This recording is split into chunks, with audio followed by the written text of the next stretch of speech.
another video. I apologize for this one being a bit delayed. I just started school and there's been a lot of stuff going on, so I haven't been able to get this second video out on limits, but glad you're here. So last time we went over doing limits graphically, but today we're going to look at it more from the function side. And what that means is basically instead of seeing a graph of the function, we're just going to be given the function itself in terms of x, and we're going to have to find the limit. So let's say we want to find the limit of some function f of x as x approaches 4. And let's say f of x is equal to x squared. Let me turn on my pointer real quick so you guys can see where I'm writing and pointing to as well, because a lot of times I like to hover the cursor over what I'm pointing at. So if you were to graph this out, the function x squared, we obviously know that this is just a parabola and it goes up like this and up like this. And if you were to find the limit as x goes to 4, 1, 2, 3, 4, you know just by your intuition that this is going to be 16. Right, and that makes sense. You're coming in from the left, and it's coming up to 16, and you're coming in from the right, and it's approaching 16 as well.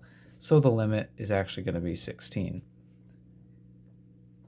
So the rule is, I guess if there were like a list of steps you have to do, the first step you want to do is take this limit and just plug it into the function. So in this case, the function is x squared. You would just put 4 into it, and you would get 4 squared. It's 16.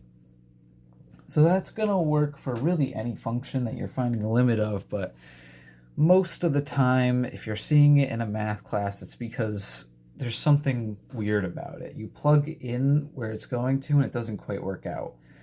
So here's an example of a situation where it gets kind of funky.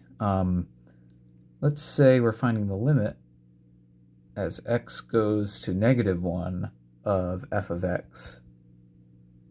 And let's say f of x is equal to 1 over x plus 1. So you go through and you say, okay, let's plug in -1 to this. -1 in for x, excuse me. You plug it in, and -1 plus 1 is 0, so you end up with 1 over 0. And obviously, if you know your division rules, you can't divide by 0. And if you were to look at this graphically, this would be a rational function that is shifted left 1. So if we graphed its asymptotes, it would be like this. And there's another one over here that's a little hard to see, but it would look something like this. And obviously, this is what we call an infinite discontinuity. And you realize as we approach -1, from the left side, it seems to be negative infinity, but we come from the right side, and it seems to be positive infinity. So therefore, this does not exist. This limit does not exist. So when you're looking at it from the function side, whenever you get a situation where you have a over 0, where a is any integer, any real number that isn't 0. So it can be 1, it can be 1.1, it can be -4, it can be the square root of 1. If it's being divided by 0 and it's the top, the numerator isn't 0, then what you have is a limit that does not exist. And there's one more situation that's arguably the most important. It's important to calculus, it's important to pre-calculus, it's important to graphing rational functions. And let's go into that here. So another way that you may see a limit written, is not as f of x, but they'll just write the function out itself next to the limit.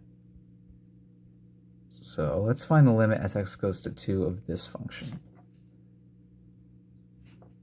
Now, as you expect, because we're going over kind of the funky situations, if you were to just plug 2 directly into this function, you'd see, well, 2 squared is 4, 4 minus 4 is 0, and you plug 2 into here, you get a 0 over 0 situation, which you may think, oh man, it's another situation where the function doesn't exist. You might get kind of sad, like, oh no, this doesn't work, but that's not right.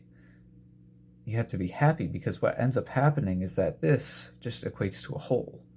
This is what we went over in the last video called a removable discontinuity. If you were to graph this out here, you would find that it's actually just a straight line with a slope of 1, and it has a hole at x equals 2. It exists for all other values, but just at that one point there's a hole.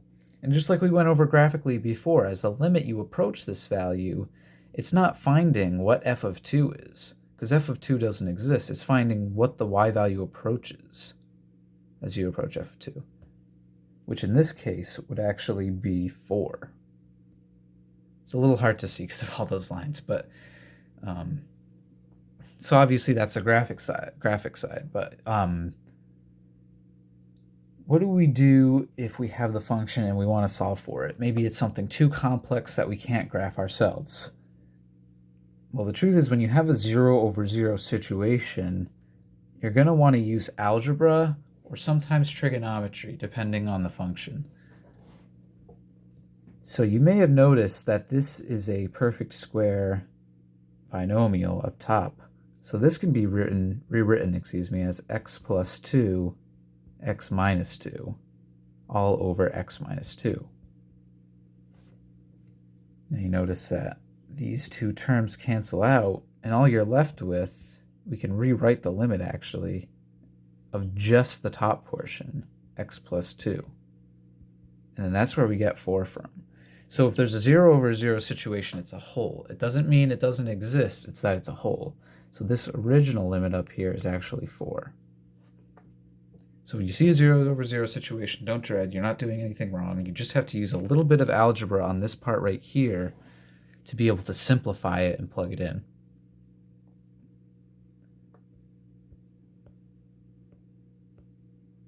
There is one more situation I'll go over, and that is a,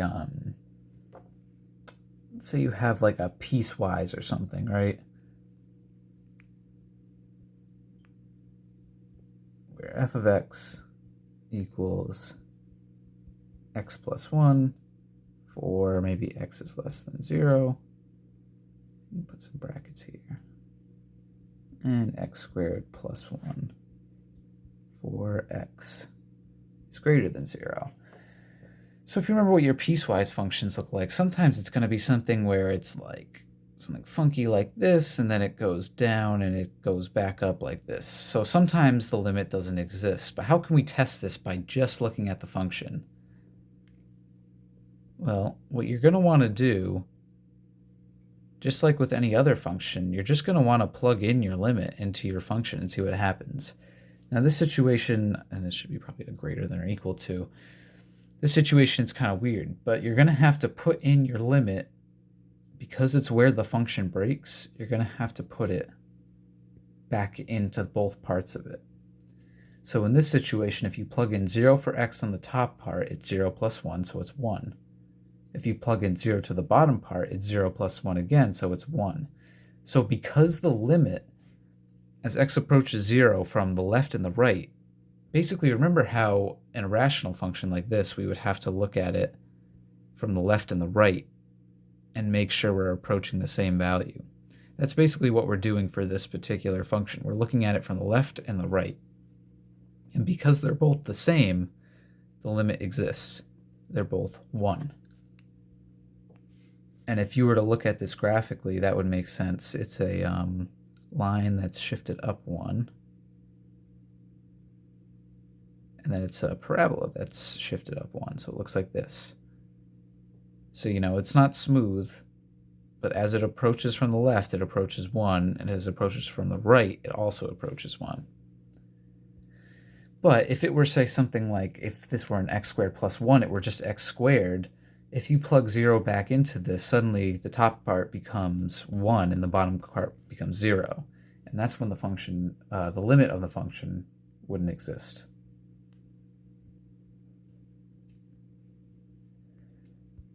So that's basically all I had for today.